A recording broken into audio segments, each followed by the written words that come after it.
Hello guys, Pinterest inspired ആയിട്ടുള്ള ഈ ഒരു ആർട്ടിഫിഷ്യൽ ഗ്രീൻ ലീഫ് സ്ട്രിങ്സ് എങ്ങനെയാണ് സിമ്പിളായി വീട്ടിൽ തന്നെ ചെയ്യാമെന്ന് നോക്കിയാലോ. അതിനായി മെയിൻ ആയിട്ട് നമ്മുടെ കയ്യിൽ വേണ്ട ഒരു സാധനം എന്ന് പറഞ്ഞാൽ ഈ ടൈപ്പ് ഒരു ത്രെഡാണ്. ഇതല്ലെങ്കിൽ നിങ്ങളുടെ കയ്യിലുള്ള ഏത് ത്രെഡ് വേണമെങ്കിലും എടുക്കാം, ഒരു പ്രോബ്ലം ഇല്ല. നമുക്ക് ആവശ്യമുള്ള ലെങ്ത്തിൽ ഒരു ത്രെഡ് ആദ്യം കട്ട് ചെയ്ത് വെച്ചതിന് ശേഷം ഒരു ചെറിയ ഫിക്സഡ് ലെങ്ത്തിൽ ഇതുപോലെ ബാക്കിയെല്ലാം കട്ട് ചെയ്ത് വെക്കാം. ആദ്യം കട്ട് ചെയ്ത് വെച്ച ആ വലിയ ലെങ്ത് എന്ന് പറയുന്നത് നമ്മുടെ ആക്ച്വൽ സ്ട്രിങ്ങിന്റെ ലെങ്ത് തന്നെയാണ്. ആൻഡ് ഈ കട്ട് ചെയ്തുകൊണ്ടിരിക്കുന്ന ചെറിയ പീസസ് എന്ന് പറയുന്നത് നമ്മുടെ ഓരോ ലീവ്സിന്റെയും സ്മോൾ സ്റ്റെംസിന് വേണ്ടിയിട്ടാണ്.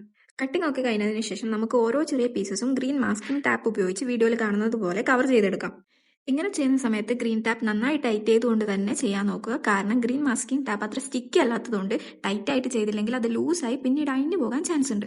പിന്നെ എൻ്റെ ഈ കൈ കാണുന്ന ഈ ഗ്രീൻ കളർ എന്ന് പറയുന്നത് ഈ ഗ്രീൻ ടാപ്പിന്റെ കളർ അല്ല കേട്ടോ. ഇതിന് തൊട്ട് മുമ്പ് ഈ സെയിം പ്രോസസ് ഞാൻ ഗ്രീൻ ക്രീപ്പ് പേപ്പറിൽ ഗ്ലൂ തേച്ച് ചെയ്യാൻ നോക്കിയപ്പോൾ എനിക്ക് നല്ല മുട്ടന്റെ പണി കിട്ടിയതാണ്.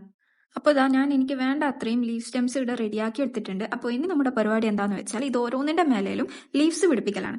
അതിനായി ഒരു മാസ്കിംഗ് ടാപ്പ് എടുത്ത് നമുക്ക് വേണ്ട ലീഫ് സൈസിൻ്റെ ഡബിൾ ലെങ്ത്തിൽ കട്ട് ചെയ്തിട്ട് അത് ഈ വീഡിയോയിൽ കാണുന്ന പോലെ സ്റ്റെംസിൽ ഒട്ടിച്ചു കൊടുക്കാം. ഒട്ടിച്ചതിന് ശേഷം നമുക്ക് നമ്മുടെ ലീഫിൻ്റെ ഷേപ്പിൽ അതിനെ ഒന്ന് കട്ട് ചെയ്തെടുക്കാം. ഇതുപോലെ എല്ലാ സ്റ്റെംസിലും ലീവ്സ് ഫിക്സ് ചെയ്തതിന് ശേഷം നമ്മുടെ മെയിൻ പരിപാടി എന്ന് പറയുന്നത് അതിനെ കളർ ചെയ്തെടുക്കലാണ്.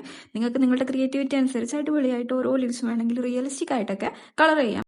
ഇനി നമ്മുടെ മെയിൻ കാര്യം, അതായത് ഈ ഓരോ ലീവ്സും നമ്മുടെ മെയിൻ സ്ട്രിങ്ങിൽ ഫിക്സ് ചെയ്യണം.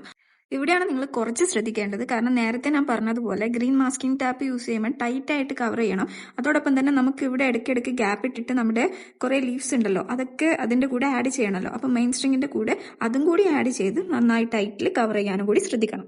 ഇതുപോലെ ശ്രദ്ധിച്ച് ഓരോ ലീവ്സും മെയിൻ സ്റ്റെംസിൽ ഫിക്സ് ചെയ്യുക. പതിയെ ടൈം എടുത്ത് ചെയ്താൽ നിങ്ങൾക്ക് നല്ല പെർഫെക്റ്റ് ആയിട്ട് ഇതുപോലെ കിട്ടും. ഇതുപോലത്തെ ഒരൊറ്റ സ്ട്രിങ് കടയിൽ നിന്ന് വാങ്ങാൻ എന്തായാലും നമുക്ക് ഇതിൻ്റെ ഇപ്പം ചിലവായതിൻ്റെ 10 ഇരട്ടി പൈസയെങ്കിലും വേണ്ടി വരും. അപ്പോൾ എങ്ങനെയാ, ലാഭമായില്ലേ? ഇതുപോലെ യൂസ്ഫുൾ ആയ അടിപൊളി ക്രാഫ്റ്റ്സ് സിമ്പിളായി വീട്ടിലുണ്ടാക്കാൻ ചാനൽ സബ്സ്ക്രൈബ് ചെയ്തോട്ടോ. ഇഷ്ടപ്പെട്ടാൽ ലൈക്ക് മറക്കണ്ട. അപ്പോൾ അടുത്ത വീഡിയോ കാണാം. ടാറ്റാ.